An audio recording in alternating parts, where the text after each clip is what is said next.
À 2 ans de la présidentielle de 2027, 3 noms se détachent clairement.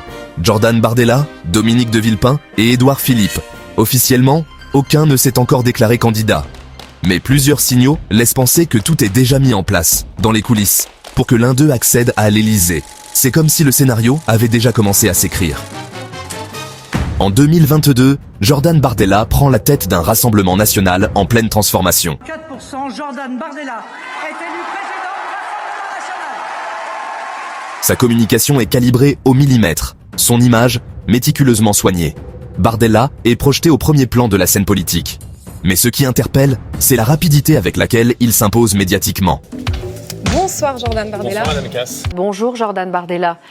Bonsoir Jordan Bardella. Les chaînes d'infos et les éditorialistes le présentent désormais comme le candidat idéal, un homme politique devenu fréquentable. En mars 2025, sa participation à la conférence internationale contre l'antisémitisme à Jérusalem marque un tournant. Pour la première fois, un représentant du RN est invité sur la scène diplomatique mondiale. En moins de 3 ans, Bardella devient le symbole d'une dédiabolisation réussie, et les chiffres suivent.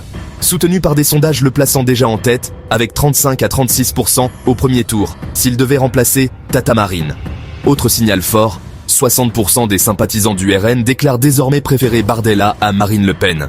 Et justement, Marine Le Pen, elle, est mise à l'écart. Condamnée à 5 ans d'inéligibilité pour détournement de fonds, la justice pourrait bien l'empêcher de se présenter. Toutes les planètes semblent s'aligner pour Jordan Bardella, qui s'impose comme le seul recours possible. Avant de continuer, pense à t'abonner, lâche un like, ça fait toujours plaisir. Deuxième figure qui refait surface, Dominique de Villepin. L'ancien Premier ministre revient doucement mais sûrement dans le paysage médiatique. Il intervient régulièrement sur le conflit israélo-palestinien, avec un ton posé, diplomatique, presque présidentiel. Officiellement, il ne brigue rien. Mais sa surmédiatisation n'est sans doute pas le fruit du hasard. Et pour cause, de Villepin incarne une alternative crédible, l'anti-Mélenchon par excellence. Et si tout cela était prémédité ? Dominique de Villepin attire une partie de l'électorat de gauche, notamment les électeurs sensibles à la cause palestinienne. Un électorat que courtise également la France insoumise. Et cela, LFI l'a bien compris. En 2025, leur coup médiatique majeur, c'est le voyage très commenté de Rima Hassan dans les territoires occupés.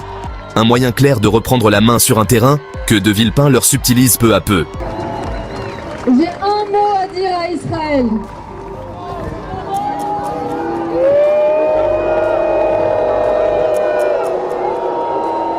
Le prochain bateau est bientôt prêt à partir.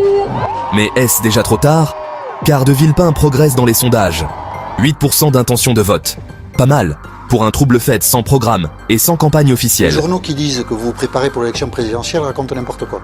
Mais je me prépare à mener un combat qui est un combat essentiel pour la démocratie et pour les intérêts de la France. Mais il n'y a pas besoin d'être candidat à l'élection présidentielle pour ce faire. Et cette progression provient principalement des électeurs LFI.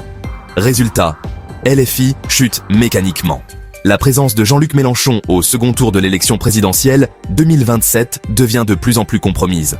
En coulisses, certains évoquent même un parachutage stratégique. De Villepin n'a pas besoin de gagner. Il lui suffit d'exister pour empêcher l'extrême gauche d'accéder au second tour. Et justement, parlons-en de ce second tour, qui semble déjà tendre les bras à Édouard Philippe. Tout comme les autres, il ne s'est pas encore officiellement lancé. Mais ses soutiens, eux, sont bel et bien là. Sondages et analystes politiques le qualifient de recours raisonnable face à l'extrême droite. Un sondage IFOP fiducial de juin 2024 révèle que 54% des Français ont une opinion favorable de lui. C'est plus que n'importe quelle autre personnalité politique actuelle. On le décrit d'ailleurs souvent comme la personnalité politique préférée des Français. Enfin, c'est ce que les médias prétendent. Un duel Bardella. Édouard Philippe semble donc se dessiner à l'horizon. Et si tel était le cas, on connaît déjà la suite. On appellera au barrage républicain contre l'extrême droite. Et, comme d'habitude, les castors seront tous de sortie pour faire front au nom de la République. Comme ce fut le cas en 2002, 2017 et 2022. Tout cela compose donc un scénario bien huilé. Mais attention, ce scénario, aussi crédible soit-il, n'est pas gravé dans le marbre. Car pendant que les projecteurs restent braqués sur ces 3 figures, un autre discours monte lentement sur les réseaux. Ce discours, c'est celui du Frexit. Porté depuis des années par Françoise Asselineau et Florian Philippot, 2 figures aux idées proches, mais encore bien trop divisées pour fédérer. Et sans alliance entre ces deux hommes, il sera difficile de peser face à un Bardella ultra médiatisé et à un Édouard Philippe institutionnel. Alors oui, un duel Bardella-Philippe semble se profiler.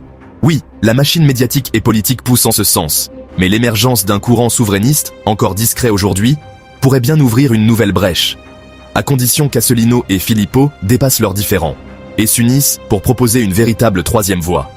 En réalité, même verrouillé, le système médiatico-politique reste fragile. Car si chacun décide de s'informer, de débattre et d'ouvrir une porte à la réflexion, tout deviendra possible.